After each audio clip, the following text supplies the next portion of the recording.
Muy buenas noches, gracias por la invitación. Para mí es un honor y un placer estar con ustedes. Agradezco sobremanera a la Sociedad Peruana de Cardiología por la deferencia en permitirme participar en este curso ya clásico y tradicional de muy alto nivel científico. Veo que ahora se está promoviendo el curso avanzado. Esperamos estar a la altura de la discusión en los temas asignados.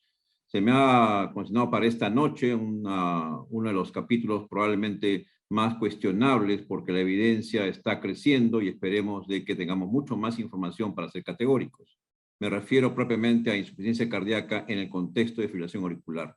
Creo yo que es importante grabar algunos tópicos, algunas cosas muy puntuales para que tengamos a bien proteger a nuestros pacientes que frecuentemente tienen este binomio de insuficiencia cardíaca y fibrilación auricular o viceversa. Este es el conflicto de intereses que les puedo mostrar para la discusión, que en verdad no lo tengo, y seguidamente les presento mi agenda. Tenemos 20 minutos para desarrollar estos temas y por lo tanto avanzaré rápidamente. En la primera parte quiero yo hacer un recuerdo rápido, muy somero de lo que puede significar un traslado de la epidemiología a la fisiopatología como primer tópico. Y en ese sentido tenemos 3 capítulos que desarrollar. En primer lugar, hablemos de la carga global. Sabemos de que insuficiencia cardíaca en el mundo, probablemente hablamos de una prevalencia del 2%, y eso significa alrededor de 60 millones de pacientes afectos de esta entidad, y evidentemente una de las cosas más preocupantes, y después entenderán por qué, la mitad de ellos al menos tienen insuficiencia cardíaca llamada ahora de fracción de eyección preservada. Evidentemente en nuestros países todavía no carecemos de cifras exactas, pero probablemente sea igualmente muy epidémico. Y paralelamente a esto, sabemos igualmente que fibrilación auricular no valvular clásicamente llamada y ahora sencillamente fibrilación auricular, es también una entidad de carácter epidémico. Para el 2016 se hablaba de 40 millones y hoy se habla de mucho más todavía. De manera tal que es poco probable que no tengamos que enfrentar esta entidad. Recuerden que enfrentamos a un paciente habitualmente en ritmo sinusal, pero cargado de muchos factores de riesgo que lo van a llevar a insuficiencia cardíaca. De la misma manera, comparten esos mismos factores de riesgo estos pacientes que pudieran ser potencialmente fibriladores. Se unen estas dos cascadas y tenemos pues este binomio que enfrenta una serie de alteraciones, como ustedes ven acá, eléctricas, mecánicas, inflamatorias, fibróticas, que conllevan a una entidad de altísimo riesgo cardiovascular como es insuficiencia cardíaca, como fibrilación auricular. De manera tal que el mensaje acá es que son los factores de riesgo que digamos que se comparten y que finalmente van a llevar a estas dos entidades. Recientes revisiones hablan pues de que esta prevalencia se ha incrementado y que es poco inusual que uno no vea pacientes en insuficiencia cardíaca y que no estén teniendo fibrilación auricular y hay que buscarlos. El mensaje es este. Acá les presento una lámina publicada hace relativamente poco, donde se está haciendo el énfasis de cómo estos factores de riesgo podrían modificar de alguna manera el impacto de la fibrilación auricular. Y ustedes observan en esta lámina de la derecha, en la parte, la mitad derecha, cómo el trajín, el control óptimo de los factores de riesgo puede llevar a que podamos disminuir la sucesión a insuficiencia cardíaca. Al revés, si no controlamos esos factores clásicos, diabetes, tabaco, obesidad, el paciente va a entrar en insuficiencia cardíaca y evidentemente igualmente a fibrilación auricular. El segundo punto importante en este capítulo es que hay un enlace fisiopatológico indiscutible. Hoy se está argumentando de que esta dupla, este binomio, comparten evidentemente un factor mecánico, un estrés mecánico que va a estimular el sistema renina o va a ser promovido por el sistema renina y toda la cascada que ustedes conocen para llevar a fibrosis cardíaca. En segundo lugar, también hay remodelación eléctrica propio de este binomio y una de las cosas más desafiantes y probablemente casi incontrolable es el estatus o cascada inflamatoria, que ya están muy bien definidos estos factores en general. Entonces estamos hablando no solamente de entidades clínicas, no solamente de entidades en que van a llevar a morbilidad y mortalidad, sino que además de una cascada inflamatoria que es probablemente uno de los precursores por qué hace tanto daño este problema. De manera tal que tenemos que estar muy claros en su diagnóstico. A la aurícula se le ha achacado y se le adjudica el gran punto de partida, y es a través de este proceso de remodelación atrial, que de forma patológica va a llevarse a una serie de mecanismos celulares, moleculares y vías de señalización que van a llevar a hacer cambios morfológicos, eléctricos e inflamatorios y que finalmente hacen por que estos pacientes con insuficiencia cardíaca vayan a fibrilación auricular y al revés, pacientes con fibrilación auricular lleven a deterioro miocárdico en general. Esto ha sido bastante bien dilucidado hace muy poco, hace pocos meses se publica publica en el JACC, lo que ustedes ven una revisión bastante interesante, lo que puede significar la sumarización de todo lo que estamos hablando. Hay evidentemente un factor estimulante, hay hipertrofia de miocitos, muerte, apoptosis, inflamación, fibrosis incluyendo disminución de la densidad capilar. Todo esto ocurre a nivel de la aurícula y es lo que se llama la cardiomiopatía atrial, punto de partida de toda esta fibrilación auricular e insuficiencia cardíaca como parte del estrés oxidativo imperante. Finalmente, entonces, ¿qué tenemos como mensaje para la casa después de este tipo de revisión muy somera de la parte epidemiológica? Número uno, como ustedes ven acá en la lámina que estoy mostrándoles, el escenario y la prevalencia de fibrilación auricular en insuficiencia cardíaca varía según los escenarios. Puede ser una insuficiencia cardíaca aguda, que va a estar 44%, una crónica que lleva al 30% y una de novo. En general, esta es la literatura más reciente que se ha publicado, donde se muestra en diferentes escenarios de insuficiencia cardíaca, llámese aguda, llámese crónica, llámese adulto mayor, octogenario, van variando estas prevalencias de fibrilación auricular. Pero vean ustedes que no es menos del 30% y acaso por arriba del 50%. Por lo tanto, es extremadamente frecuente. Pero lo peor de esto es que si un paciente con insuficiencia, con fibrilación auricular, va a probablemente insuficiencia cardíaca, tenemos acá un dato muy claro que es 10 veces más. Estos pacientes desarrollan 10 veces más fibrilación auricular en el contexto de los pacientes con insuficiencia cardíaca. De manera tal de que también se puede hablar de pacientes ambulatorios. Observen ustedes que los porcentajes pueden variar según qué tipo de escenarios tengamos, e igualmente de escenarios crónicos en pacientes hospitalizados. La fibrilación auricular de novo en estos pacientes puede tener una prevalencia de 37% en ellos, insuficiencia cardíaca, pacientes que se hospitalizan por insuficiencia cardíaca y hacen fibrilación auricular, e igualmente los que tienen pacientes con fibrilación auricular no necesariamente de novo o paroxística. Por lo tanto, la incidencia de insuficiencia cardíaca predominantemente con fracción preservada es realmente alarmante, es muy alta la tasa de lo que puede significar fibrilación auricular y esto puede llevar evidentemente a mayor mortalidad por los dos lados, llámese porque la insuficiencia cardíaca o falla cardíaca llevó a fibrilación auricular o al revés, como ustedes pueden entender. Esta es mi lámina, digamos, que resumen de lo que puede significar. Si yo enfrento con un paciente con fibrilación auricular, espero que este paciente lleva insuficiencia cardíaca. Evidentemente puede llevar insuficiencia cardíaca, de manera tal que cuando tengamos un paciente con insuficiencia cardíaca, 1 de cada 3 tendrá y debemos buscarla fibrilación auricular. Y al revés también, si un paciente que enfrento tiene falla cardíaca, este paciente tiene 10 veces más posibilidades de desarrollar fibrilación auricular. Digamos que ese es el mensaje que yo quería dejarlo claro en este momento. Hay algunos aspectos clínicos de este binomio que deben ser resaltados rápidamente. El diagnóstico no es tan sencillo cuando se trata de fracción de eyección preservada. Tiene sus bemoles que no nos toca ahora revisarlos, pero ustedes saben que ahora se ha consensuado este tipo de clasificación según la fracción de eyección. Del mismo modo, la fibrilación auricular es un reto. Los chinos nos advertían de que, bueno, toquemos el pulso a nuestros pacientes de 65, 75 años, pero tenemos herramientas. Lo importante es que tenemos que documentar esta arritmia para hablar adecuadamente de que el paciente tiene fibrilación auricular. Y este espectro de herramientas ahora se ha hecho muy sofisticado. Por lo tanto, no es tan sencillo como uno pueda suponer, llámese que estos pacientes habitualmente son oligo o asintomáticos en general. El rol de los biomarcadores es realmente importante señalarlos y aclararlos. Es cierto, los péptidos son cruciales en insuficiencia cardíaca, pero el paciente con fibrilación auricular es una población especial. La interpretación de los péptidos es notablemente diferente. Requerimos niveles más altos para hablar realmente de insuficiencia cardíaca. Y ahí viene el desafío. ¿Cómo puedo asegurar que mi paciente con fibrilación auricular tiene insuficiencia cardíaca? La interpretación convencional de los péptidos no es tan sencilla como uno pueda enterarse. Esta serie, por ejemplo, de Paragon, un estudio clínico significativo, importante, con fracción de eyección preservada, tuvo y mantuvo como criterio diagnóstico un NT-proBNP por arriba de 900 picogramos por mililitro para hacer diagnóstico adecuado. De manera que el mensaje es muy importante.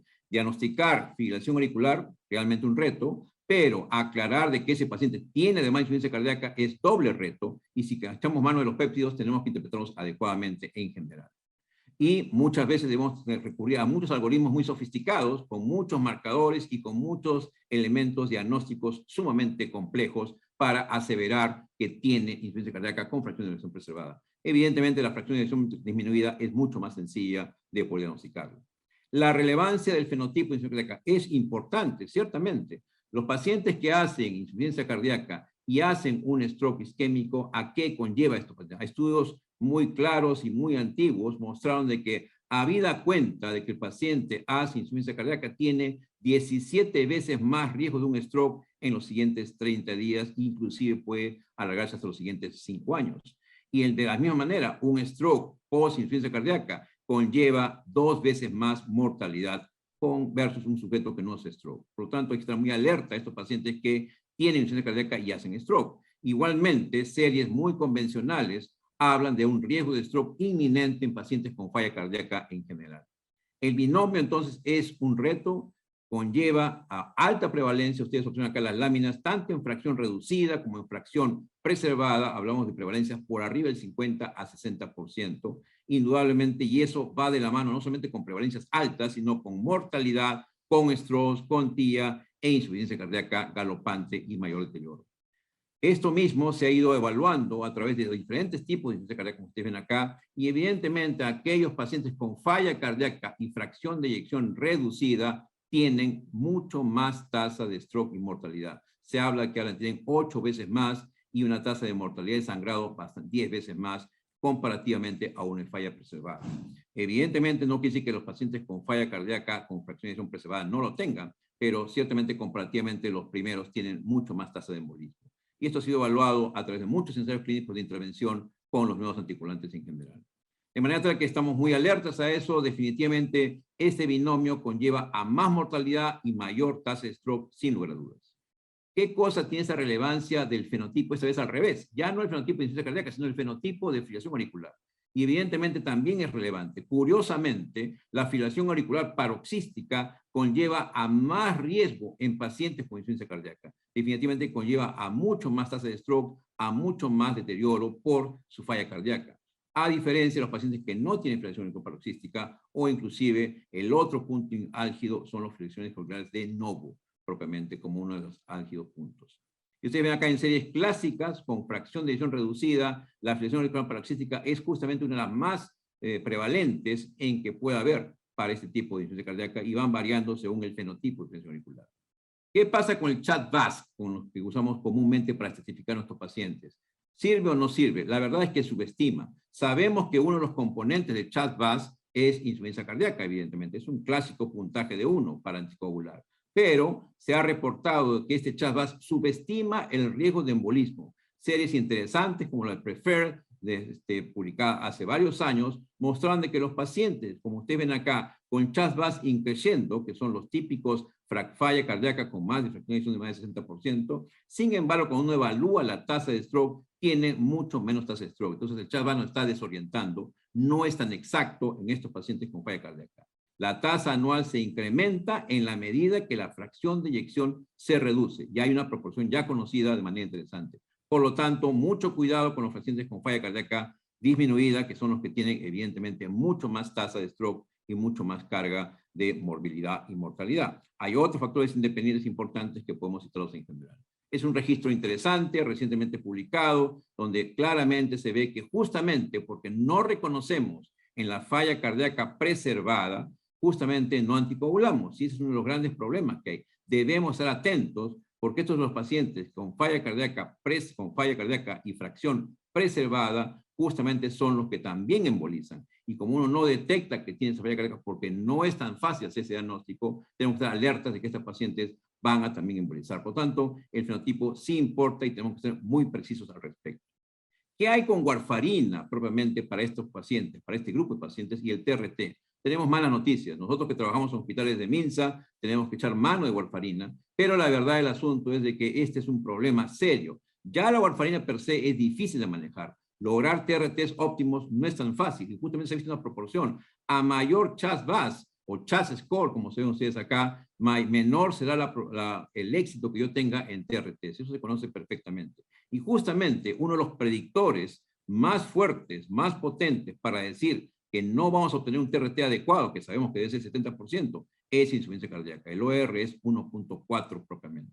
Hace muy poco se publicó una evaluación de lo que se llama pues la facilidad con que lograr una estabilidad de INR. Y justamente hay dos poblaciones desafiantes. Uno es insuficiencia cardíaca y el otro es el grupo diabético. Son dos poblaciones seriamente involucradas en este tema. Por lo tanto, tengan mucho cuidado con el uso de warfarina porque no les va a ser muy fácil. Y un capítulo fascinante es el stroke en el contexto de insuficiencia cardíaca sin fibrilación auricular. Te dirán, bueno, se me escapó el diagnóstico. En realidad, es una serie publicada hace tiempo, donde sí se evaluó a estos pacientes y efectivamente hay estos pacientes. Son pacientes con falla cardíaca, no se les documenta fibrilación auricular, pero hacen stroke. Y ustedes ven acá los mayores factores predictores al respecto, donde están biomarcadores, la clase funcional, diabetes, etcétera, etcétera.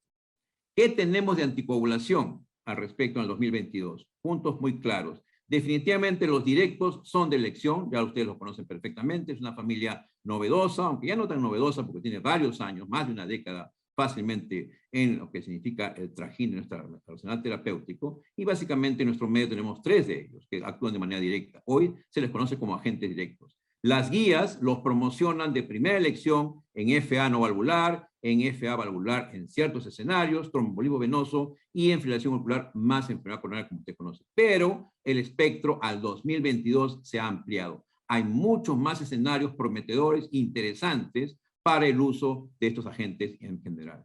Pero hay que ser muy claros. Si hablamos de insuficiencia cardíaca, lamentablemente tenemos problemas en las series porque no han sido definidas claramente estos pacientes de insuficiencia cardíaca, los scores de clasificación son dificultosos, los estudios no han sido diseñados para evaluar la utilidad de insuficiencia cardíaca y no hay desenlaces específicos de insuficiencia cardíaca. Todos estos hay que ser muy críticos al respecto. Lo que tenemos son subestudios en este momento.